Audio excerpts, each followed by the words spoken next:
the Film and TV Industry Insights Podcast. Film, TV, visual effects, acting, auditions, exploitation, passion projects, working for exposure, acting, directing, business, marketing, VFX, opportunities, festivals, props, problems, solutions, the good, the bad, and the ugly. Hey guys, welcome to the Industry Insights Podcast. This is our very first podcast. This is Lungile Mayindi, that's my name. And I have our other host here, Tuba Nube and Zizi Peteni. This is our very first episode, so we're very excited. The Industry Insights Podcast is going to be talking about the South African industry and all things from acting, auditions, problems, solutions, marketing, you name it. So, yeah, let's start. How you guys doing? Oh, good, man. Thanks for the invite. And by the way, happy birthday. I know you had your birthday yesterday. Oh, thanks, man. Getting old. Yeah. 2-8, man. 2-8. Yeah. 2-8. How are you doing, Mr. Pateni? I'm good, man. I'm living, man. You know, ups and downs of the industry. Aye. Yeah, man. You're like an OG, man. You're like I don't even complain anymore, man. I just roll with the punches. Yeah. Aye. Yeah. Cool, man. Okay, so today we're going to talk about a whole bunch of stuff. But maybe let's just have a background on each and every one of us. So, okay, my name is Lungile. I am an indie filmmaker. I work in the TV industry and I work as a promo director/editor, and I make movies with my friends, and these are my friends. Yeah. And I've been in the industry for a while, and that's pretty much who I am. Yourself too, huh? Yeah, man. Where to start? Sure. My name is Tuba, short for Tubelihle Ncube, originally from Zimbabwe. Came here, relocated to Joburg about 15 years ago. So, yeah. Yeah, man. Basically, I'm someone who's got a passion for acting. I love acting. Yeah. So that's what got me to meet these guys over here who are now considered my friends. And yeah, I've done a few stuff in terms of acting. I've been in ads. I've done a few movies, and we've done a lot of stuff with Lungile. So, music videos, you name it, anything Lungile wants to shoot, I'm always down for it. Cool. Yeah. Mr. OG needs no introduction. OG. No, man. This thing is going to be worldwide. So people in America and Asia need to know who I am. Yeah. Let them know. My name is Zizi Peteni. I'm a television, film, and stage actor based in South Africa for now. Hoping to expand. I come all the way from the Eastern Cape. I was born in East London and raised that side. I came to Joburg in 2001. And I studied film, theatre, and music at AFDA, the South African School of Film and Television Arts. Is that the expensive school? Yeah, that one. I don't know how expensive it is nowadays, but in my day, it was very expensive. Believe me, very expensive. Mm-hmm. But yeah, man, we got a lot of experience there. And I learned theatre at the Joburg Theatre. There was a place called the Actors Centre. This is where I learned most of my theatrical stuff, theatre performance and production. And I've been working in the industry since, man. I've been mostly television work, a few movies. Not a lot of ads like this guy. But some stage productions, some stage musicals. At some point I moved on to teaching, to coaching drama as well. So I do that part-time. Also a bit of production, producing some short films with Lungile. Mm-hmm. And You also directed theatre. I directed some stage play last year, and done some casting, directing. There was a show called Final Cut last year, an acting talent reality show that I was one of the judges for, behind the scenes judges. Whenever I can get my hands on in the industry, Multitasker. Yeah, man. Okay, cool. Awesome, man. So, okay, let's... there's so much stuff we can talk about in the industry. I mean, we always have these conversations at bars or wherever. And obviously, that's the idea behind the show, to talk about stuff that people are afraid to talk about, the taboo stuff, the good stuff, the bad stuff. So, the industry. I mean, we've been in the industry for a while. And like any other industry, there's good, bad, and horror stories. True. So, from all our experiences, I think we can start with the good stories, before we get to the bad stuff. I mean, one thing, I don't know if it's good or bad, but one thing I find fascinating about the industry is that, sorry to these actors, but like, there are people that didn't study acting and they are big, and they just became like, went for an audition. I think there's a lady who came to speak at our meetup. She said she didn't study acting. She entered some acting competition, and then I think she won it, came second, and now she went on a whole lot of big shows. And she didn't study it. And a lot of people say, I mean, it's not that it's easy, but our industry is not regulated. Like lawyers, you have to do articles or pass the bar or whatever. Oh, the lawyers mustn't kill me. It's something like that. Or engineer, you have to get, But here, anyone can decide, I'm a director, I'm a producer. and they just decide then and there. They put it in their Instagram. So not just acting, even with directing and producing. Yeah, I mean, I've also self-proclaimed myself as a director. I was like, fuck it. Like, I'm not gonna, like... I don't know. I feel like all these titles, like, don't call yourself a DP if you never, like, fuck you, nigga. Like, for me, I feel like you must... It's not regulated. So it's good and bad. So instead of people holding you back and saying, no, you must go to film school before, it's like they're trying to hope. True. And we don't all have the means, and it's expensive to study. I've always wanted to study as an actor. I'm one of those actors that you're talking about, but I've learned along the way.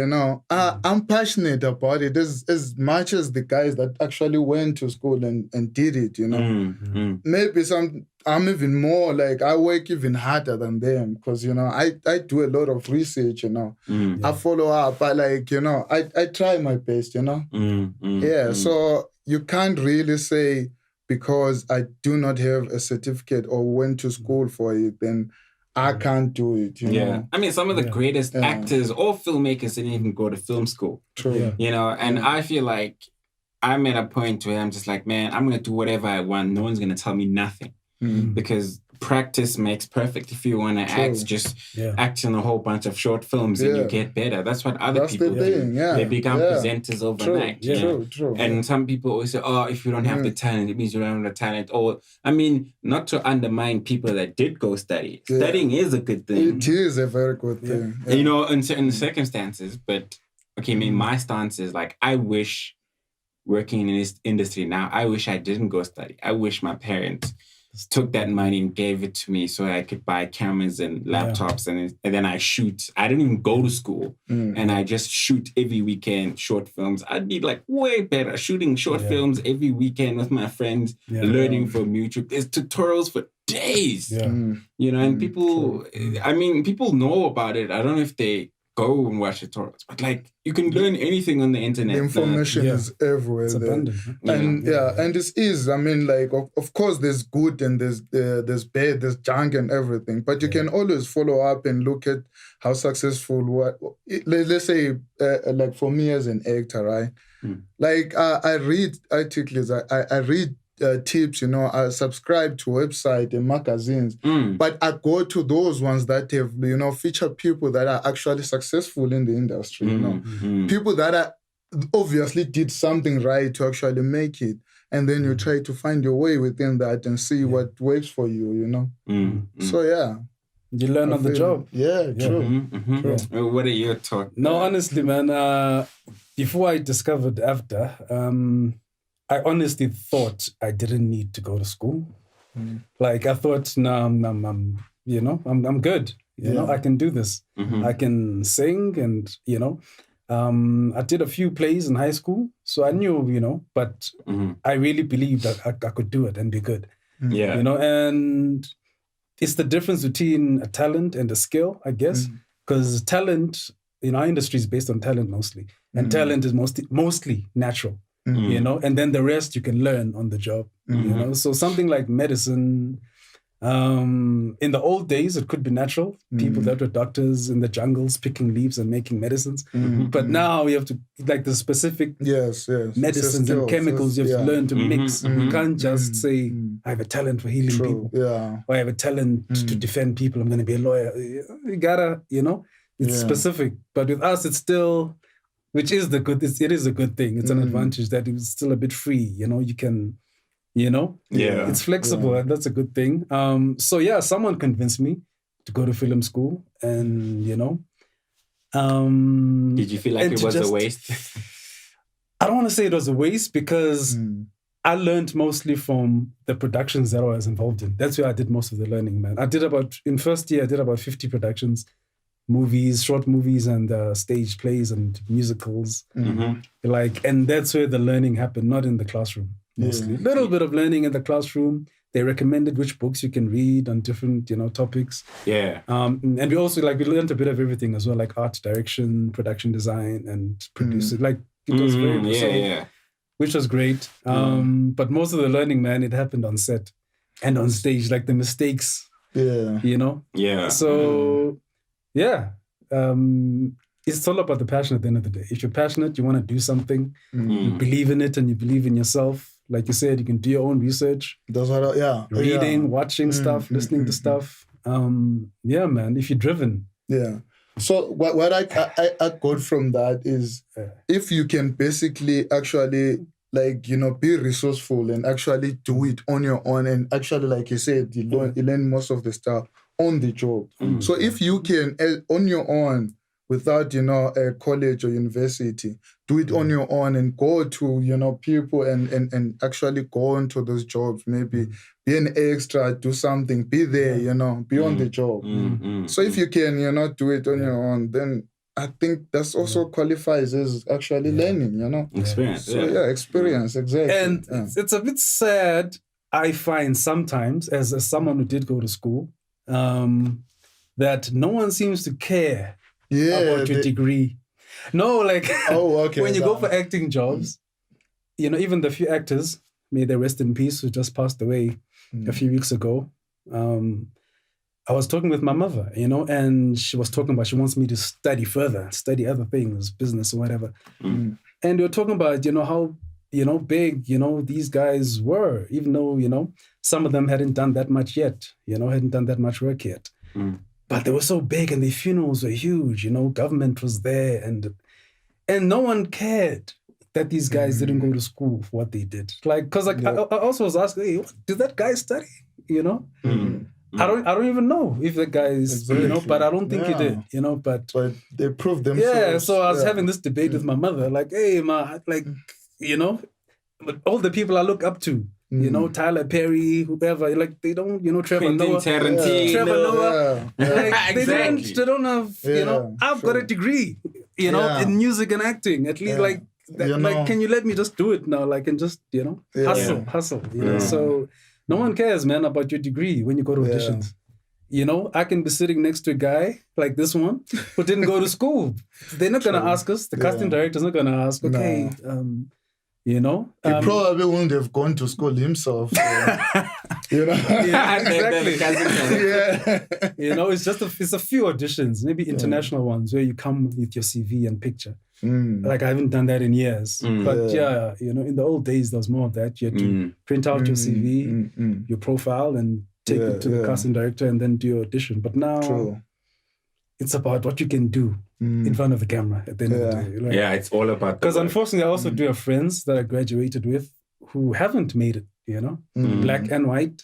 The industry, they've tough. never acted since graduation. I have they went into different industries. I have friends that I studied with, and they just after film school, everyone just like went different routes. Yeah, exactly. The guys like in construction or PR. I mean, it's tough. So like it's not guaranteed. It's also a privilege to be in the industry and be working and getting jobs because it's really tough. I always talk to Ofi, who's not here now, about how it's so hectic that the amount of graduates coming out of film school versus the amount of jobs that are available is like the ratio is imbalanced. It's not even, there's people getting retrenched left, right, and center, companies shutting down.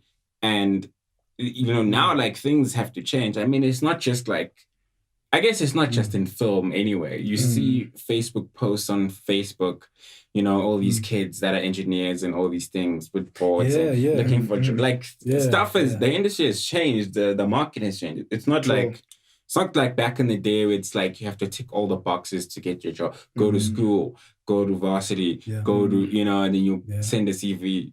People send CVs for a whole year. I know when I dropped out, I didn't work for like a whole year. I kept on sending CVs for days. And it's hard. And I mean, not to discourage people with it, don't come into the TV industry, but they need to know like it's really tough. It's very tough. It's very, very tough. What are the solutions?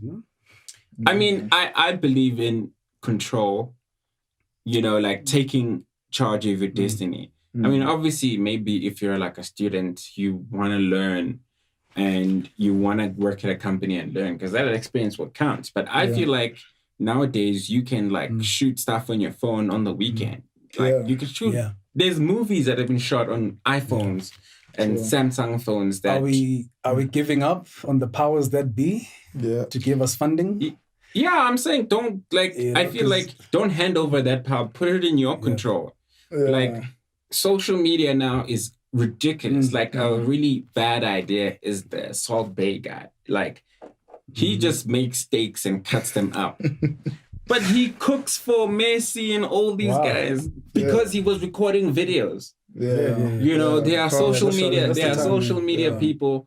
There's a guy on Twitter called Daniel Marvin. I love that guy, man. I love his content. He just tweets like funny stuff and does videos. He freaking raps. And now he goes to all these talk shows like Trending SA and Daily Text. And I'm like, wow, I'm very proud to see someone like go that far just from like, he just, and it shows that it's possible. It's not easy. It is. I mean, and it's tough. I mean, not all of us are going to be influencers. I think just taking control and saying, you know what, I want this more than anything, because competition is tough, it's saturated. We have to take it into our own hands and say, I'm not going to make my movie or my short film. I'm not going to wait for funding. I'm going to write it, make it 5 minutes, and shoot it with my friends on the weekend on my cell phone. You can even edit on your cell phone, There's apps. There's an app called Filmic Pro, open camera, and there's Power Direct. You can edit on your phone, because mostly people, when they consume content, it doesn't matter about the quality. It's about the story. If your story is good and your acting is good, and the more you do it, you're going to get better. It's like being a rapper. You got to keep on putting out music out there, and you keep getting better. Whether you fail or not, it's in your hands. You can do that, maybe still send CVs. I mean, I know you have to pay bills. True. I mean, it's shitty advice also to say, maybe try get another job. Exactly. Which is not in TV, but continue to do stuff in TV as like you're doing stuff. Rather than like sticking to one thing, work after hours, work on the weekends. Stop watching like grind. Look, I know where I'm at right now. I'm not like, the money that I get from the industry is not enough to sustain me. You understand? So that's why I've got a 5 to 9. I work, I work like I work an office job. I'm there like from Monday to Friday. But if there's an audition, I make a plan, and talk to my bosses. I've got leave days and negotiate that. And, if there's shots on weekends, that's an advantage right there. I do all those kind of things to kind of, like to help me out. Like you guys were talking about actors that actually graduated and have never followed up or even acted or done anything about it. I've met some of them, and the unfortunate thing is some of them, they end up having this I don't know if I should put it like, say, too much pride or anything like that. They want things to just come to them. Yeah. Or like an ego. This thing of like, you know what, I studied for this, you know. Man. They gave me a degree. I shouldn't start from the bottom. Exactly. They gave me a degree. Even if you call them for like, you know, some roles, like, you know, that are, you know, small parts that, not paying jobs, you know. They're too proud or their ego gets in the way. Yeah. And with me, those kind of roles and, you know, non-paying jobs, they've actually helped me out, dude. Exactly. They've given me connections. I've been experience, which I would have had to pay for, you understand? And you built up your show reel. Exactly. And I've got like also, it builds up my confidence because, you know, if you're going for you know, for someone who's also like, let's say a student film, you understand? You've got like a chance to actually learn on the job and make mistakes there before you actually, you know, get to like the real stuff. When you get that chance, you are ready, you know, because you've left all that there. So that's another solution to answer your question. But you just gotta, you know, work and just you know put your ego aside, maybe, you know, and try to just, you know. Because, you know, like, you're only as good as your last role or something, you know? Yeah. No, I've been criticized a lot by some friends for either taking low-paying jobs or no-paying jobs. These free productions that we do, you know, a lot of people, a lot of experienced actors will refuse and be like, no, I only work for $5,000 a day, minimum. Like, anything less than that is a waste of my time. But those actors, they don't improve. You know, I see a lot of actors on television, and I'm not a hater, but they're not improving. They want their payment to go up every year. Every January, they want a pay raise, but their skill is not raising. And to me, you know, that doesn't make sense. You know, with me, every year, I'm doing some production for free. You know, even now, I'm still learning, and I'm still like, my talent has become a skill. Like, it's so easy for me. Acting is the easiest thing for me to do now. Like, whenever I act, I feel like I'm just making easy money. You can just cry and cue. Yeah, when I get a real job, I feel like this money is too easy. Like, you know, because I sharpen it, you know, every month. You know, if I'm not getting a proper paying job, you know, I'll find another gig, you know, that's just, you know. So yeah, just to sharpen that skill. And there's always something new to learn. Things are always changing. You know, like you said, you know, the young generation has got, you know, these apps, the social media, you know, and, you know, my generation is still trying to catch up, you know, to the business side of it. Which we should actually adapt we have to. You know, because we have to. We fall off. You know, and that's also why, that's another point as to why actors who didn't go to school necessarily are succeeding, because those who don't have the education, you know, focus more on the business side. And those who don't have the talent focus on the business, because that's what they have to use, you know, and they strategize and they learn to use, you know, popularity, social media, image and look, you know, and because at the end of the day, it is a visual industry. It is. Yeah. People are attracted by what they see. That draws them, you know, to watching your product. So, you know, some people focus on what they wear and how they look. They take care of themselves. And, you know, a lot of us talented guys, we don't really care, you know, how we look, how we dress. But we need to, you know, balance that out. Also, I remember we had this conversation about social media. How I think it was you said when you go to an audition, they ask you how many followers you have. Yes. They're very, some brands are very like, well, it makes sense, I guess, you know. They want to know your background, you know, and that is, to them, the easiest way, obviously, will be through social media. Yeah. You know, the type of followers you have and the type of lifestyle, you know, that you you post on social media. They're very, because obviously it's a brand and they've got a target market. So it makes sense, you know. It's become more business. Yeah. It's become more business. Yeah. There's a movie, I was talking to my girlfriend yesterday. I think it's Ocean's 13 or something. I don't know. The new Ocean's 11 with all women the ladies, cast. Yeah. And I saw that Rihanna is part of the cast. Yeah. And I was like, man, that is like, I mean, I don't think maybe her acting is not like super amazing or something. But I was like, I believe that was a business decision. Like, Strictly business. Get Rihanna. She's got a following. She'll get us the numbers. There's another you movie know? she just did. Is it Valerian or something that flopped? So people aren't completely down. Yeah, no. The audience isn't complete. Like, you have to have some. Yeah, of course. I actually watched that movie. Yeah, I was surprised that previous Rihanna movie flopped, apparently. I haven't seen it. I saw a preview. But yeah, man, the audience isn't completely just. You see... Whoever's popular, we're going to watch them. Yeah, sometimes it works, sometimes it doesn't. I think it works for the kids. The teenagers. You know, the way I see it is, I think in terms of like, say, okay, I'll put it in an actor's perspective. Like, when you're starting out, you know you've got limitations. There's things that as an actor, you know, maybe you can't sing, you know, or you can't cry on cue. You're not, you need to learn what type of what's your strong point. Strong points, yeah. You know, and you know, talented guys like you guys, who, you know, they are able to like play just about any character. You understand? But maybe try to be like a bit typecast in a way. Okay. When you're beginning to enter the industry. Oh, yeah. I believe in that. Exactly. Oh, so typecasting is a good thing. No, I believe it's a good thing when you're going in. Go in using your strong points. Yes. If you're known as that guy, the action guy, go for only those roles. Yeah, go for those. And then when you're in, then you start, because it builds you up and then you can start, you know, expanding. If you've seen like, even international guys, let's see like your Arnold Schwarzenegger. I've seen him now doing dramas now. You know, comedy. He tried some comedy. Yeah, you know. Even Vin Diesel. But he wasn't known for that. You understand? Now he can do it. And some of them end up actually like being successful. Yeah.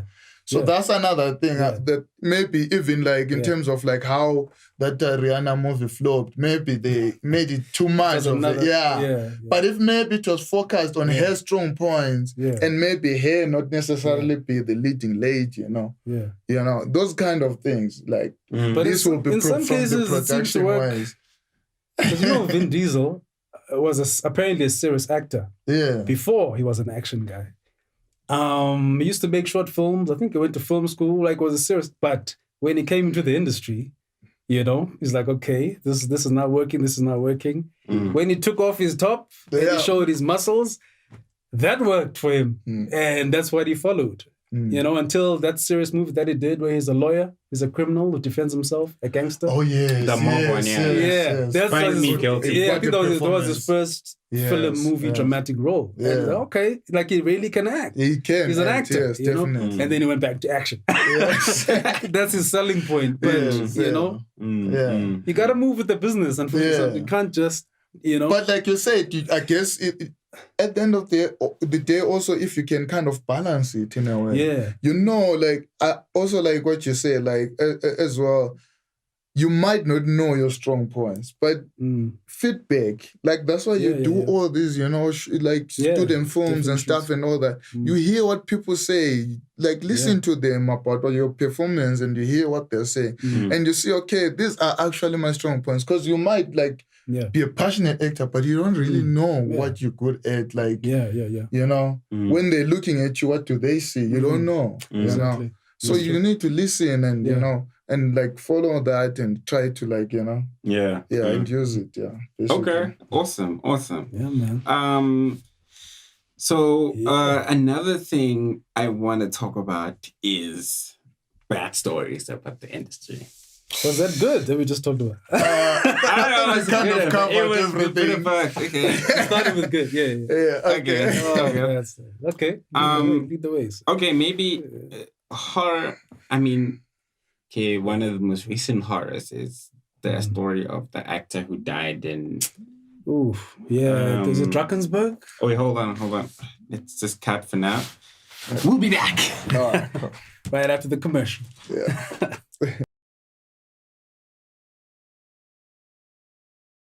Okay, welcome to the second part of the Industry Insights podcast. So now we are talking about the bad in the industry. This is not necessarily bashing, let's bash our colleagues and other people that we secretly hate. We don't know. This is just talking about the bad things about the industry that other people can look out for, be careful of, and try to avoid. You know, obviously, just like any other industry, there's good and bad. So, yeah, I mean, I guess the first thing is like on-set safety. You know, I don't know the full story, but it's pretty sad to hear that there was like the man who died. I think it was at Drakensberg or something. I think it was a Drakensberg shoot. Yes. Yeah, and there's like talks. There's talks about like, you know, the producers were like reckless. We don't know the whole story, and it's weird also that the newspapers don't name the production company. You know, I don't know. Maybe they're afraid of being sued or something. They'll never work. True. They won't work for a while. Yeah. So, but I think it's. But we don't really know should... what took place there, really. Like, was he doing a scene? Was he at the edge of, you know, waterfall? Like, I don't know. I think I don't know if it was a shoot or a rehearsal. But regardless of what that situation is, it's a tragic situation, and it shouldn't. You know, we should always strive so that things like that don't happen. You know, I know also with my own indie movies, I want to have fight scenes. I want to have like all these different things. Yeah. But now I'm even more scared. Even just having a fight scene, I discovered this thing of like buying fake knives from like online instead of using a real knife. I mean, I know it's stupid, but I was thinking, it's cheap. They're not gonna really stab each other, you know. Yeah. But just to go the extra end and say, worst case scenario, get a rubber knife, so that the actors can play with them, and just even you know practice the stunt or get a stunt man, or you know, so that you don't do things that would end up being bad, you know. True. And as much as as producers, we want to save money and like also push the art form. You know, safety should be a really big thing, you know. It should be first, man. I don't know in this particular case if the company had a big budget for the shoot. Was it a commercial or a movie? I think it was a movie. I think it was. Do you know if they had a big budget? And we didn't really do any research. I'm not sure if they had a big budget, if they could afford, you know, security, stunt people, you know. Because even the guy who passed away, he was also a stunt guy, you know. So I don't know how much he knew. Or maybe he didn't know the location well. Maybe they didn't really suss out the location and check out the danger spots, you know. Very weird. But yeah, man, things like that shouldn't be happening. They should not be happening. As much as I believe in independence, like you said, actors should try to be independent and shoot their own stuff, you know, by any means necessary.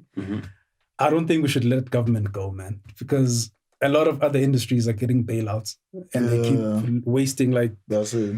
You know, South African Airways and whatever, you know, like they are wasting so much money and, you know, but the government keeps bailing them out, you know. They say our industry doesn't make money, you know, but they haven't really invested fully. They haven't really invested as much as they could. Black Panther made 100 million in South Africa. Exactly. And that's mostly black money, right? And I'm sure most different people watched it. No, the white people definitely watch But also talking about that, right, guys, about the fact that it's not they're not like, you know, like what will they say, like with the story, they're not like sharing the information. We don't know much exactly what happened. Very mysterious. Right? It's a bit dodgy. And you said it probably will never work again, you know, if you know. Oh, they're talking about the whole the company. Company. But now also looking at it, it's because like also the industry is like, I don't know if I should say small, but it's like only, it seems like it's only these few companies that are just getting the big, you know, taking the bigger slice of the cake, and you know, and it's always them, you know. That's why you like in this industry, we know, you know, like especially as actors, you know, if you you know, if you're friendly with certain companies, you're good. Or if you actually like you don't have that much of a good relationship, it's basically over for blacklisted. You understand? Yeah. I mean, your reputation obviously is important, and your relationships are very important in this industry. But for me, that whole scenario just pisses me off. The fact that I have to kiss someone's ass to try to get like what I want. That's why I'm so angry, and I want independence. I feel like we can create something bigger.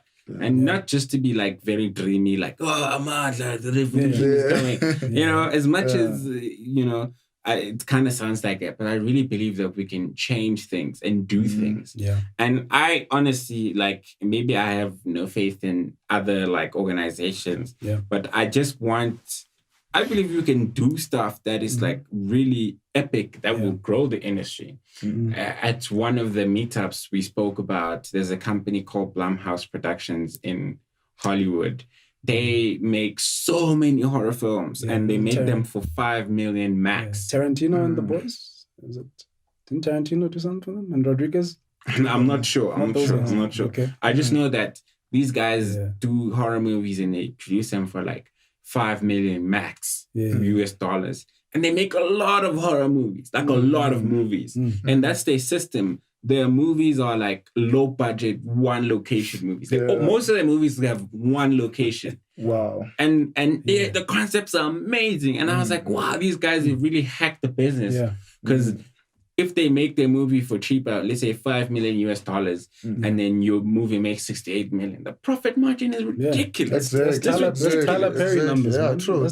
True. They made movies like Tyler Perry, that's another guy. They produced Get Out. They produced they did that. Paranormal Activity. All the Saw movies, all the Paranormal Activity movies. They didn't do Wrong Turn. No, I'm not sure, but it's a lot of horror movies like Sinister, Slasher. But The Purge, they did The Purge. So like it's a lot of movies from one production company. It's like, how are you making so many movies and making a profit most of all? You know, they don't make 200 million movies like some of the big studios, but they make money. And maybe we also need to start like thinking like that, like how can we cut costs in terms of as we're making movies for cheaper so that we can try and make this money back.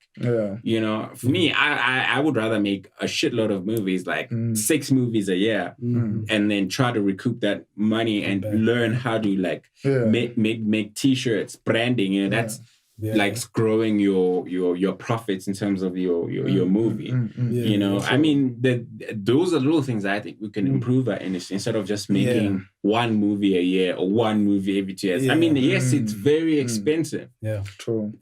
But there are solutions to that.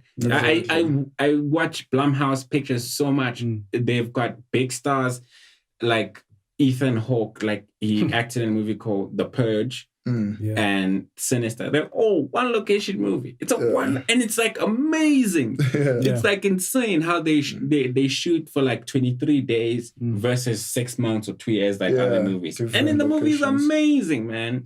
And we can try like do some stuff like that. Or maybe there's other ways of doing things. You know, have a movie with 2 people only or 3 people only. You know, don't have extras. Don't have like don't have a scene exterior. Outside castle. You know, then you gotta find a castle, you gotta pay a castle. Like someone owns, like, it's a lot of money, you know? True.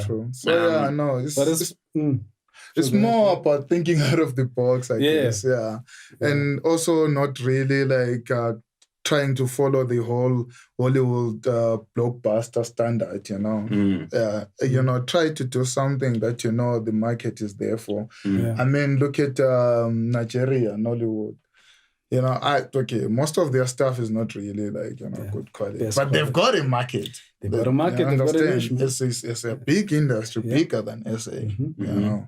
So, you know, they've got obviously seen a gap and seen how they can do it. You can tell that it's quite like they didn't spend, it's not like big budgets, you know. So if you're looking at all those things, definitely, SA, we should be actually looking into we need to find the formula, man. We haven't found the formula yet. Only people that have found the formula are the Afrikaners. Because movies, Afrikaner movies are selling because they people support each other. you know? And it's such a small They watch their own commitment. stuff, and as far as genres, they've got romantic movies, they've got some scary movies, they've got dramas, like but they support each other. As far as the black film market, I don't think we found a niche, a working formula yet. Some people say it's because of the marketing that movies don't. Because it still baffles me that Black Panther made 100 million in South Africa. Only. Yeah. Only 100 million. But look Rand, 100 Rand, $. I think it's Rand. I think it's Rand. It's still a lot of money. It's a lot of 100 million is a lot. Yeah. And then movies like Five Fingers come out. I haven't seen it, but it looks amazing. Yeah, I would have loved for it to make those numbers. Yeah. I don't know if maybe their marketing was not as big as Black Panther or Ingleba. Do you know the numbers for Ingleba at the moment? Did they make their money back? Did they make a lot? Because they had a lot of marketing, a lot of publicity, good and bad, Yeah. I was actually envied. I was like, yo, man, I wish my movie had this much publicity. Publicity is good. Yeah, it is. That's just me. Okay. But I just wish I think obviously publicity helps people want to watch the movie. Yeah. And Black Panther, look, honestly, yes. Black Panther was big. It had all Hollywood stars. The movie's probably 200 million, probably 90 million budget of marketing. These are just my guess. But they spent a lot of money on marketing. They went to all the TV shows. No, like a lot of money and everything. They even have a whole world tour. We don't have that budget. But how about making a movie and then touring it at different malls, promoting it at different malls? At a taxi rank, how many people do you come across at a taxi rank? Maybe it's, I don't know, it seems ratchet or it's beneath some people, but I think we can try to improve our marketing. Yeah. You can market stuff on Facebook. To do that, man. Yeah, I get that as well. Yeah. But also, Lungstar, I think we're missing something that's just in what also you said. You talked about the Africana industry, right? Yeah. What kind of stories are they telling? And who is their target? It's stories market? that relate to them. To them. And they community. Exactly. We're not really telling stories that are for Black people.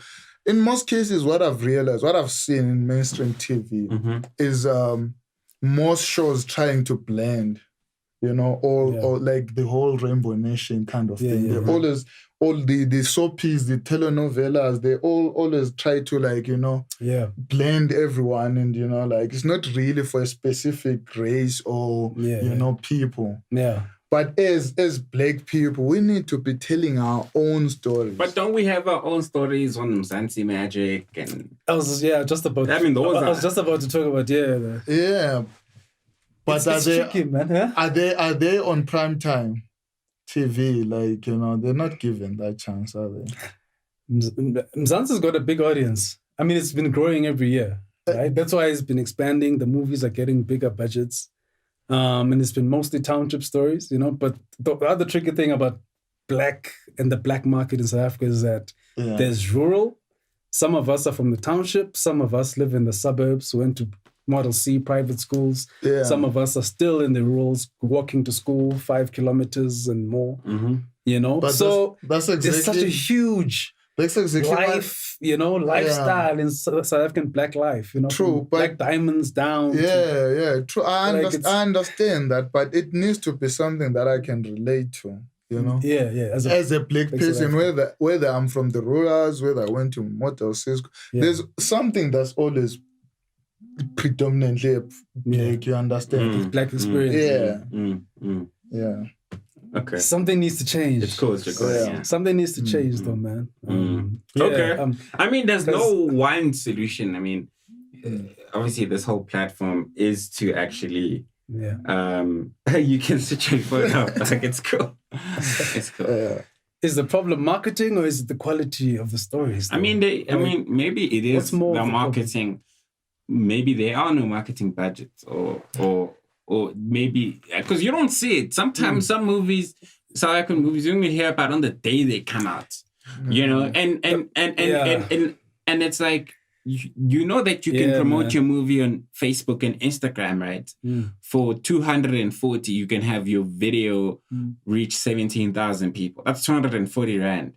And like, they could do that. Yeah. Like it's not the internet. Maybe don't print a big billboard. I mean, I know obviously to go on like TV shows, you have to pay. Like if you want to go on a talk show, it's not free. To go on radio, you have to pay to get. Obviously, these are all financial costs. So maybe the internet, like I feel like Facebook advertising, Instagram advertising is like very cheap. Yeah. Imagine if you paid 1,000 rand for one video. Or maybe we need to have movies where they create a campaign. I mean, sometimes you hear about a movie 6 months before it comes out in other industries. Yeah. 6 months. Yeah, true. I mean, yes, it's superhero movies, and superhero movies already have a big following by themselves. Yeah. And, you know, big names. But like, we can try to like create hype 6 months before and like, you know. You're actually right. Well, They don't. shoot. They actually kind of pictures, videos. I think it was Transformers. They showcased the behind the scenes pictures or videos way before the trailer. There's even a trailer for the trailer saying the trailer drops end of the month. So we're saying that marketing is the problem, not the quality. You know what? I always say the African quality in general. Yeah, I say the quality. I say think the it's quality. a combination of things. The quality is really good because I say, look at our adverts. Our commercials are adverts world are the best. No, man. no. They're Adverts world class. Adverts are bigger budgets than movies. We don't lack in skill. maybe 1 that's- minute advert has Exactly. movie budget. That's the thing. In So South maybe Africa. that's where the problem is. There's But not a it lot doesn't of, mean that we don't. That's why I'm saying the answer to the question. It's not like the skill is not there. The skill is Skill there. is there. Yeah, true. You know, it's my girlfriend is always saying like, you know, different productions. They suck. I'm like, dude, have you seen our commercials? What? Yeah. Bro, Exactly. have you seen our commercials? True. Even some of the TV shows, man. Exactly. High I know they quality. are. That are very good. I mean, there are other TV shows that you watch and you're just like, ugh. Yeah, of course. Yeah. Bruh, I could Moment. switch to Mnet City and there are better shows. There could be like CSI looks better. Yeah. You know, Yeah. I don't know. Maybe Of if course. it's the budget of the Man, shows. can or we talk about the other problem in the industry? Yeah. what? Yeah, sure. The mishiring of people. Like you said, the skills are there, man, but the right people, excuse the pun, the right people Yes. aren't always hired to do the right job. True. You know? True. Yeah. I know some brilliant writers who are not working, who studied script writing, some who didn't, but you know, they've got the skills. Yeah. And they don't want to even go close to the soapies. They're like, nah. The soapies are, you know, so they look down on that, you know, because the quality and the standards have been low. Yeah. You know, and they writing scripts at home that, wow. For like But which Man, if I had a budget, man, I would fund a lot of scripts and the industry would just boom overnight. I promise you. It would just with the quality and innovation, you know, and creativity of people's different ideas, you know, that aren't on screen. So why aren't those ideas on screen, you know, that are just out of the world, you know, out of the box, you know, just different from what we see it's all every day. about connections. From the support who is who do you know? That's the problem. Where you But find also, Because I've heard some, But I also think that those writers need to take charge because there's a lot of people with a lot of scripts. Like for you to have a script, man, that's like you're at point one. You know, like now you gotta get it made. Like for the meetup, I had people because I realized a lot of people have scripts. But you don't think about the production. They just want to, I have a script, let's sell it. You know, and it's like, yo, man, you got helicopters and alligators, trains, man. How train? How train explosion, and it's like on the how train. Oh wow! Train surfing on the how train. On top of the how train. And so they don't think about the production, the budget. Like, yo, and I think also you can. It takes me back to the Blumhouse model. It's like you can have a really crazy concept and literally cut your budget in half where you have your movie. Let's say you set your movie in one location. I know it sounds really bad to say have a movie set in one location, but until you've seen The Purge, the first Purge movie, and listen, you don't even notice because the script and the story is amazing. The Purge is big now, you know. Huge. But instead of like having your film, instead of having 10 locations in your script, make something happen outside, at the kitchen, in the lounge, in the door. You can literally shoot in your house. True, if you really wanted to, you could take your concept, cut down the crowd seats, cut down all the expensive stuff and make it. And then even if you make it, it might not be the best movie or TV show of all time. But if the concept is and the script is and the videos that you put it out, it's much better to say, yo, we can actually remake this movie with money. But now it's there. It's way better than just having a script. It's like literally having an idea. Everybody has ideas. That's a very good idea. If you haven't executed your idea, it means nothing. It does, Because how many ideas, it's like, imagine like a Hollywood studio, how many scripts do they get? I'm sure there's amazing scripts. But no one has time to read all those scripts. Even your own friends don't have time to read your own scripts. They're like, hey, bro, 90 pages. 80 pages. I've started to read it. I actually hate those excuses. You know, and I think it's just we need the attitude of like going out and making stuff. And I know it's hard when you don't have money and you gotta pay your bills.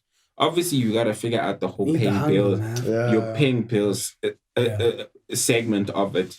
Maybe you get another job or you could do something that pays your bills while you try to push your passion. But I think it's all in your hands to make a movie. True. Especially now, like you say, like with the technology we have, social media. There's even a movie called I forgot the name. It was shot on an iPhone 7. The phone movie, dark fantasy or high fantasy. And it went to Toronto International Film Festival.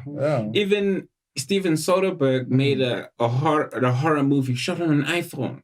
Wow. And I was like, creativity, man. Like, bro, that's the thing. We call ourselves creatives. But then let's be creative, man, and innovative. Create new ideas and ways of doing things. Like you're saying with the iPhone shooting, a good story is a good story, no matter if you shoot it with a 100-grand camera or like an iPhone. It's still a good story. Okay, the quality might be like a little, but like you said, it's a step. It's to open those doors to actually say, okay. He's got something to say. He's actually got a talent, and then that you build up from there. Because I mean, I don't know. I guess I don't like it when people like complain because it doesn't solve anything. Even though it is the truth, you're raising issues, but then, which is good. Then now what? Let's be proactive. Let's come up with ways to do stuff. Like let's make things. I honestly really believe that we could produce so many movies if we actually had the balls and the hard work to actually do it. I mean, we made a movie in 4 days. Which was crazy, but we made a movie. It wasn't like, oh my God, we made it. And it might not be the best movie, but Salayo, we've got a movie finished. Exactly. And we own it. All of it. Independent. Do you think there's do you think horror movies are the best formula for low budget?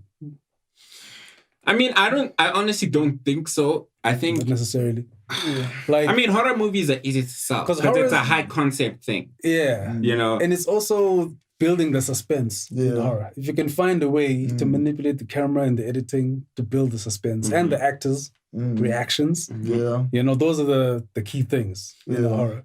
I mean, even romantic comedies. There's a guy, the movie that I showed you, Drinking Buddies. Made like simple, no script. There was no script for that movie. Simple. And that guy, Joe Swanberg, had been making movies, shooting movies over a weekend.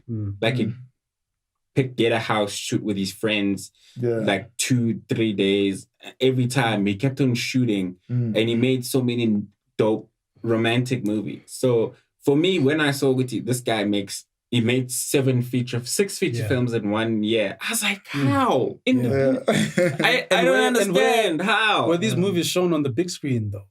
He got distribution for them. Is it? And like he owns cinema. the films. Yeah, he owns the films. How do we get He's cinema? still, because he's big now, because now when they sell his films, he's still like, he's basically still recouping money from those films. Oh, yes. Because because now he's big. It's like, catch his first movie or his second movie. True. And it's like, wow, now here's another way. We don't all have to go fight to make the best one-hit movie of all time. I mean, we could. You could make a movie like Tsotsi and go to the Oscars and win an Oscar.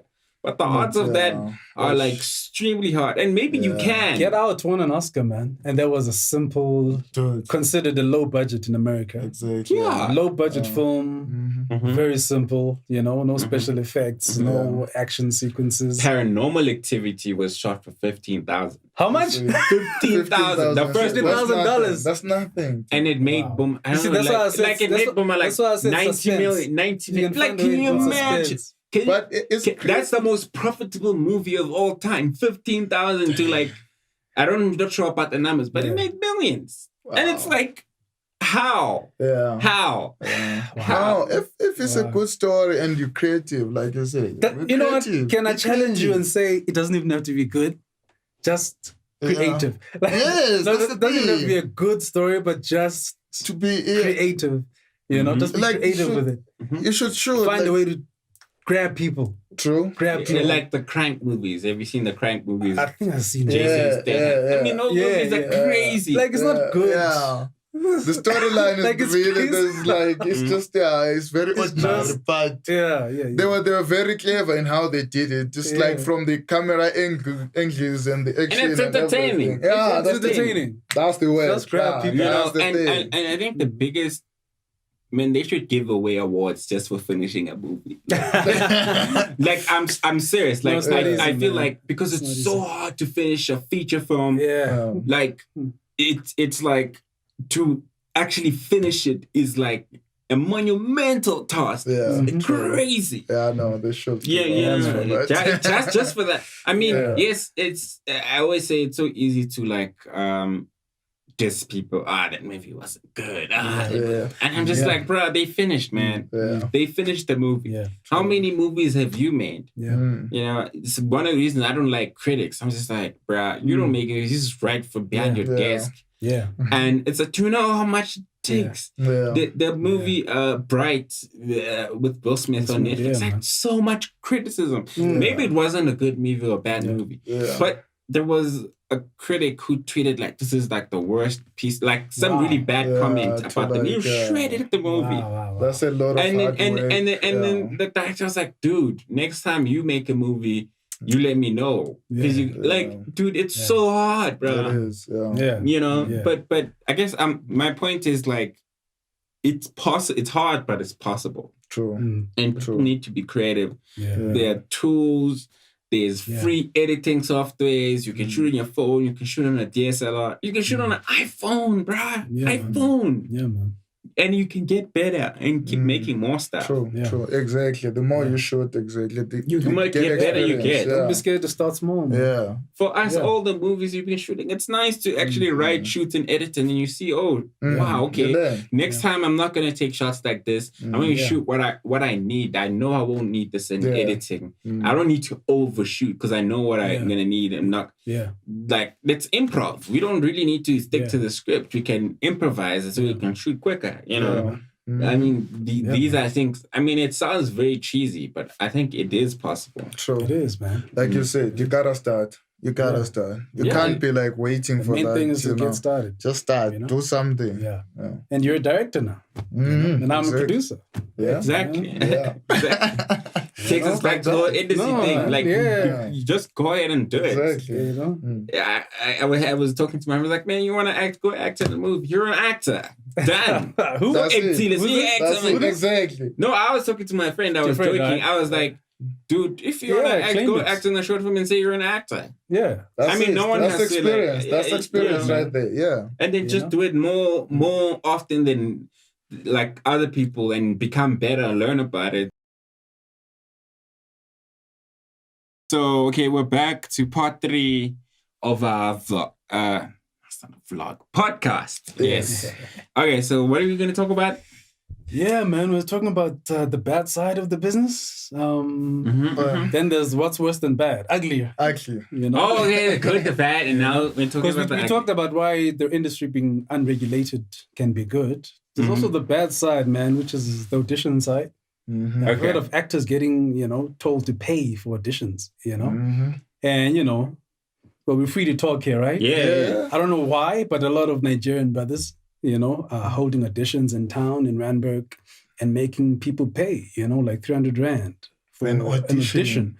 And a lot of young actors, I guess that's why you need some education, They don't know that that's wrong. You're not supposed to, even joining an agent, you're not really supposed to pay, Yeah. So these guys are like, come to my audition, and at the same time you'll join my agency, but that's another 300 or whatever. Like it's Yeah, a lot of young actors are getting exploited, man, and because they're desperate, and a lot of young ladies are getting exploited, unfortunately. I think there was, I don't know if it was Swift or SAG, they were saying, I saw something online about saying no more auditions in hotel rooms. And I was like, oh man. Like, how would you hold the audition at a hotel room? But even in Hollywood, that's how Mr. Harvey Weinstein got caught. A lot of these women said they were in the hotel room. But no one is like, what? Why did you go to the meeting in the hotel room? Yeah, Guys, it's... No, it was a meeting. He wanted to just get a feel of and read a script for me personally. It's a personal attention. I guess you feel flattered in the industry when someone wants to, like, I believe in you, let's I have a role, I have a specific script for you. Let's come read in my room. And he's so excited, and I guess it's very enticing and selling people dreams. Because I remember I spoke with one actress, and she said, like, she got offered a role in a TV show or a news thing. And she was like, the director hinted like, yo, all you gotta do is sleep with me. And I didn't believe it. I was like, I don't believe that happens. But she was like, happens. It does happen. Direct, not even hints, like straight not even up, hints. They become so arrogant about it. Like, what you need to they're do. used to doing that. But another thing also as well, it's also about research, guys. Even if though, like we said, like, you didn't go to school and, you also don't know the right channels and stuff and all that. There's books, guys. There's, like I said, you subscribe to, the, well-known, magazines and stuff. You read about this. You learn, you understand. You go to, you approach, you go to, you've got the Indian meetup, it's a safe, exactly. It's a safe environment for you to learn and ask questions, and know and understand from guys like you that I experienced and know what you are supposed to do. And if an audition looks dodgy and stuff and all that, then I get a lot of messages from people from Eastern Cape, man, because that's my core audience, province that supports me the most. People from the rural areas mostly. I don't know how much resources they have. I did a tour end of last year, performing a play, and man, not everyone has cell phones, It's easy to say people can just record movies on their phones, but a lot of people are really, really struggling out there. Like, nothing's changed since 1994. Like, you can't just obviously go there. Joburg is the most formed place. So it's easy for us to say, man, just grab a phone. This is easy. Just do some research. Just, go to this website. They don't even know, what, they don't have data bundles. They don't, their parents aren't working or parents aren't around, there are people that are really scraping. But they manage to find me on Facebook, a lot of people, and they send me messages asking for advice, where to go. A lot of people tell me they've got scripts, handwritten.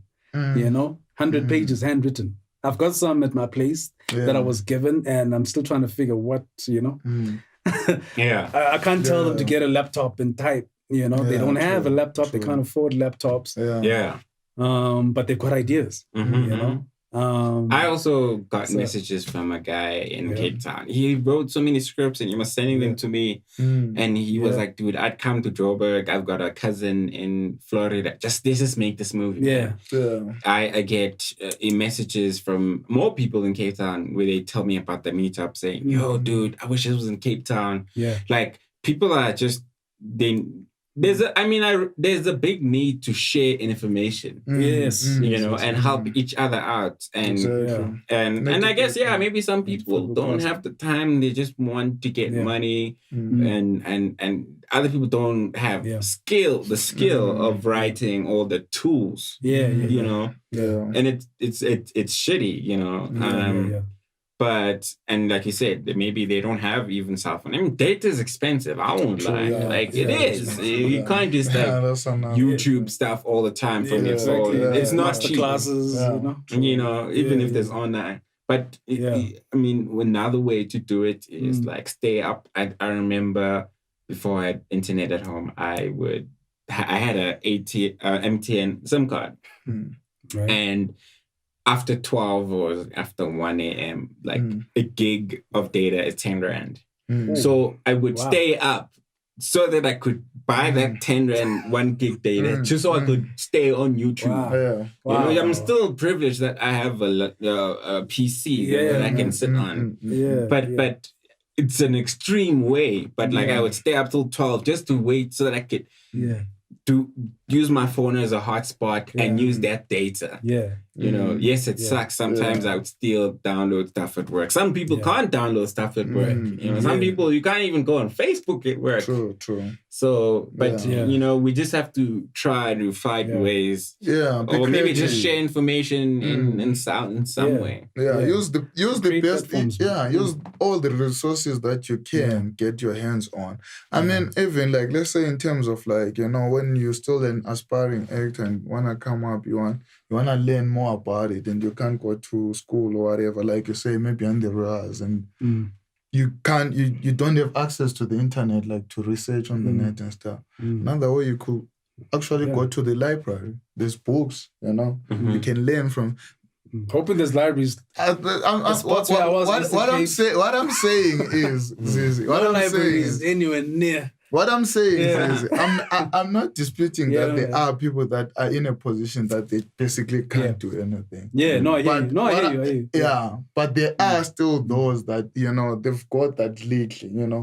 What I'm saying is use that lately. Don't wait for it to be perfect. Like a lot of people do. You understand? Like, I need to get money and do this and, you know, go to school and do it this way and that way. You understand? You know. There's still other ways. Whatever you can a little bit. You've got a drama school teacher there. Use him, you know? Something, you know? Use something. I definitely don't believe there's one formula. Exactly. You gotta create other formulas. You gotta, like, you know, find a way. No, for sure. I mean, I remember I also, I mean, it's not a solution, but I taught filmmaking in Mpumalanga. But man, the kids there, they looked at me like I was like, you know, Speaking like Chinese? an idol. But filmmaking was such a far-fetched concept. You know, it was such a far-fetched concept. And because I think my friend was running like a film school program type of thing, and we taught some kids how to shoot in their cell phones and judge their short films, and they were like, faces would light up, you know. I wish we were still doing that, and there was more of those type of programs, you know, to kind of help those people to actually realize that, dude, you can get into. I honestly wish that other black kids or poor kids would learn about filmmaking from like grade 8. As soon as you get a cell phone, or just like have a platform where people are teaching you. Imagine how great they'd be by the time they get to varsity or finish school. They know how to shoot. You know, it would be like amazing. That's what they do in America, man. You know, and obviously it's cheaper. Stuff is a bit cheaper that side, but this side, like, I mean, one thing that is a really, really ugly about filmmaking is that it's expensive. expensive. Yeah. A camera is expensive. To have an edit suite that can edit HD footage, software. you need. You can have free software, but like Adobe Premiere is like $300, 300 to 400 rand subscription every month. To have a decent editing PC, not just any laptop, is like 15,000 rand. And to get that money Like back, 15,000 rand. Can you imagine to have an editing PC costs 15,000 rand? Yeah. 15. No, How are you gonna get your parents to spend 15? You still have a car. You still have a camera. The cheapest camera is like 4,500 rand. Damn. Entry level. Then there's lenses. Then there's hard drives. Yeah. You still gotta have internet. So it's an expensive industry. Game, man. Yeah. That's one thing I've realized. And I think that's pretty ugly. Hopefully it will change soon. Yeah. But yeah, man, there's a lot of ugly things about the industry. But also, not to dwell on the ugly stuff too much, but there's also good stuff that happens. I mean, there's a lot of stories that touch people's lives and, make people realize what it is good. Things are possible. Yeah. Yeah, for sure. There's hope. For sure. For sure, man. And I think we need more shows like this or programs like this where we share knowledge and people seeing things are possible. Yeah, man. True. No. Yeah, that's it. It's all about spreading that information, Yeah, man. Trying to reach, as many people as we can. Yeah. Oh yeah. Okay. So one thing we forgot to talk about is like maintaining a career in the industry, how to go about doing that, having relationships in the industry, dating in the industry. Like, is it, I've always, I don't know if it's, which is preferable if you date someone in the industry, because then they understand how long shooting takes, the time, or is it better to date someone out of the industry? Like, I don't know if I would date an actress because I'm just like... As a director? How would you stand it? I don't know if I would... maybe if I get to a point that I do, maybe I will understand, but I'm not against it. But I'm not sure how I'd feel. But obviously, if I loved someone who was an actress, then maybe, it could work. Each to his own, man. Yeah. It's about love, man. That is like, it's about, guys, that's one subject we can never really... Look, man, I've always been against it. Yeah. Dating in the industry. In the industry, especially at the beginning of my career, because, I was so focused. And I didn't want any scandals. I didn't want any, When I was at work... You're in trash. Yeah, no, man. And when I was at work, man. And I respected my actresses, especially those that I had to be, intimate with. I didn't want any funny business or any distractions. Like, and because our industry is so unstable, man, like you can't risk, you can't risk messing things up. You can't risk messing up your reputation, and it's also small. Your next job. It's so small, man. Small. And if you break up with someone, you might have to face them again in another production. Yeah. And that's going to cause friction. And the industry is too small for that, However, did slip once or twice. Okay. No, man, I tried to have a relationship with one actress. It didn't last too long. Just a couple of months. But it was very I'm kidding. No, but it was very, man, because she was pretty high profile. Like, we couldn't even hold hands in public. It was, our relationship was very strange because she was more famous than me and more experienced than she was busy on a show at the time. At the beginning of our relationship, I wasn't, in any big program. Yeah. But she was, like the biggest program at the country at the time. Yeah. And so, her profile was, And but then her contract ended, the show ended. I got a job, and she was at home doing nothing while I was going to work at 5 a.m, coming back at 10 p.m. And it also created strange dynamics, Whenever the other one wasn't working, the other one was depressed and the other one is flying and happy. And then when the other one is, it was a very strange thing. Oh, wow. Okay. It's like, you come back home and this person's been home all day and they, You know, or when she was working, I was home all day, you know, going to auditions, just, you know, trying to, it's very strange like that.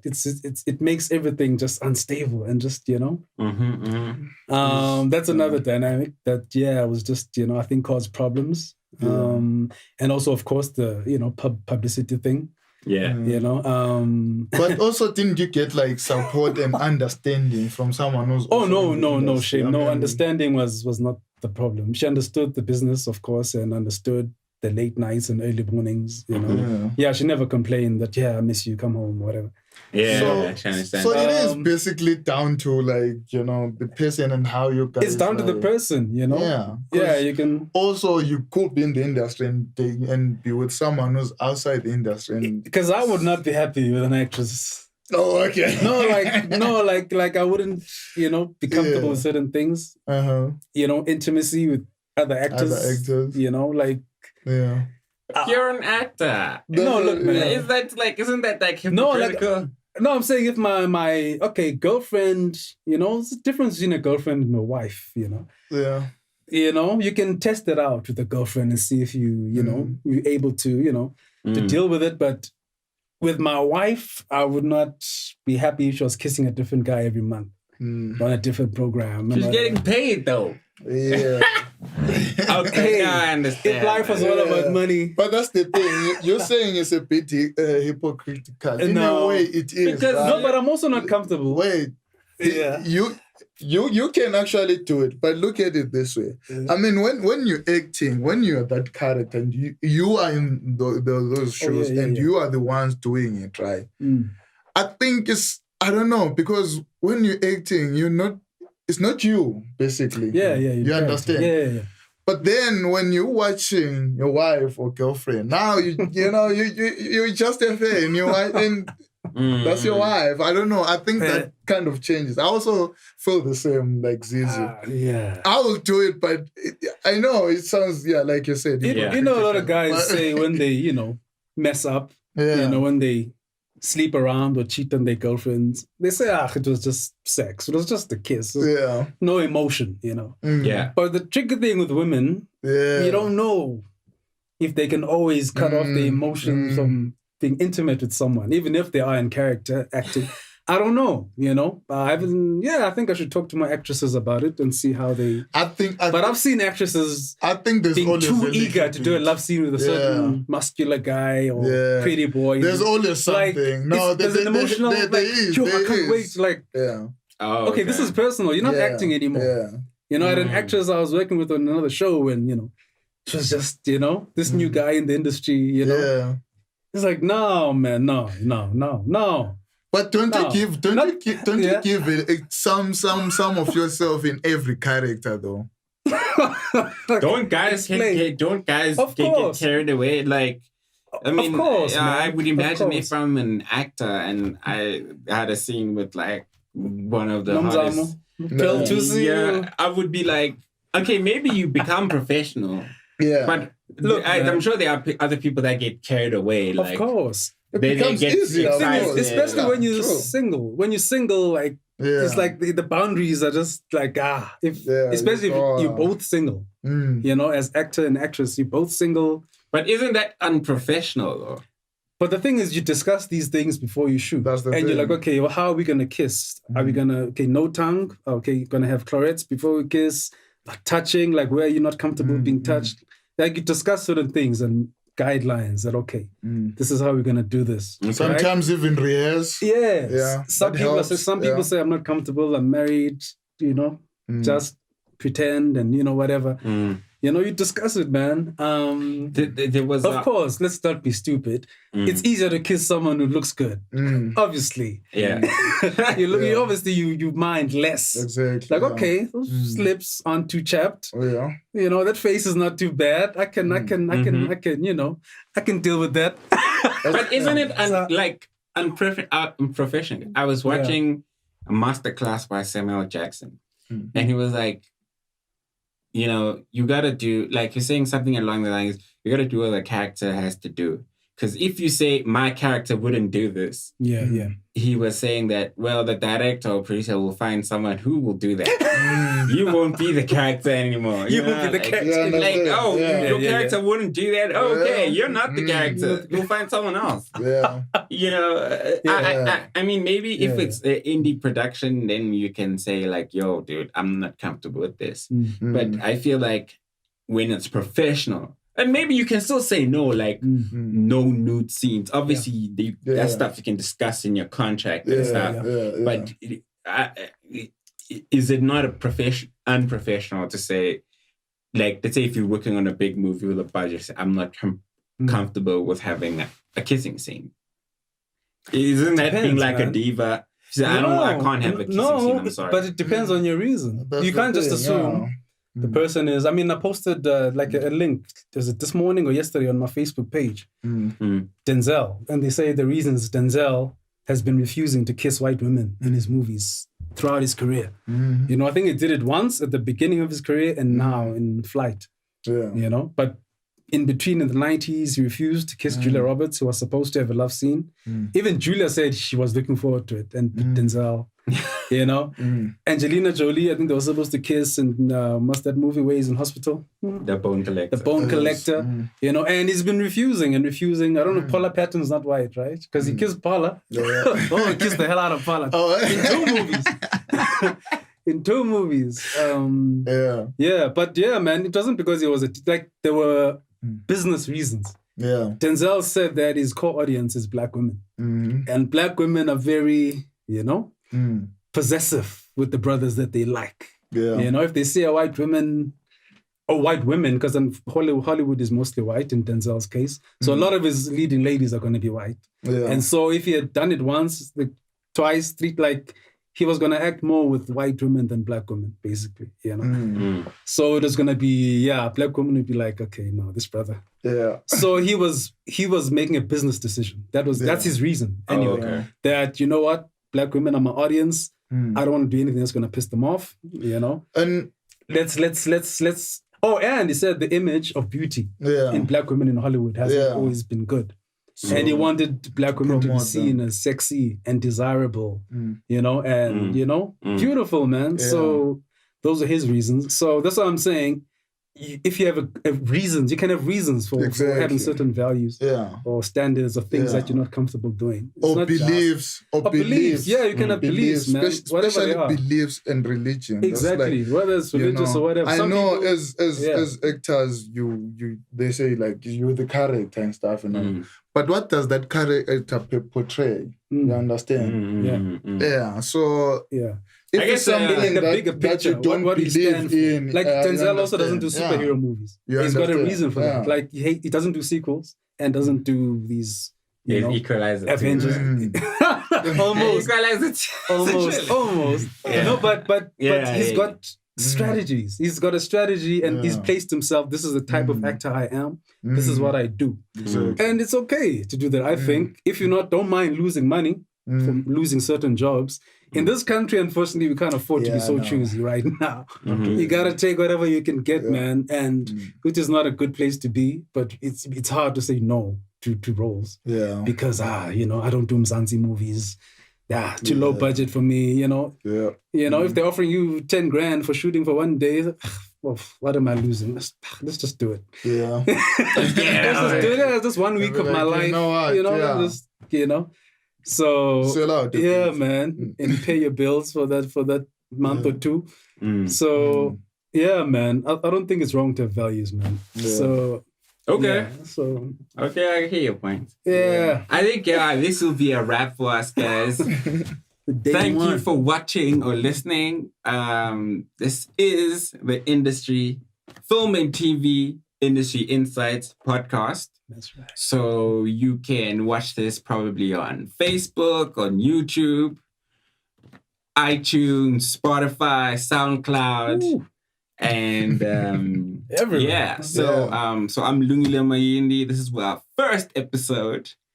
If you have questions, suggestions, critiques, drop them on the comments. We'd love to hear what you guys have to say. what you'd like us to talk about, what you'd like to see in future episodes, because more will be coming. Yeah. And we'll share some links to our social media accounts. So you can follow me, you can follow Tuba, you can follow Zizi. And this has been fun, man. I think this is really cool. No. And it's just like, Great, and if there are any other guests that people want to hear from, for sure, that we can get a hold of. If you want to be a guest on our podcast, of course, you can pop us a mail. We'll put a link in the video. Hit us up. So this is the Film and TV Industry Insights podcast. Insights. Insights of what's inside. We're taking the industry's insights and just opening it up. And insights. Just, in your sight. Yeah, we're taking in there. What's right in there. Awesome. Guys are crazy. Awesome.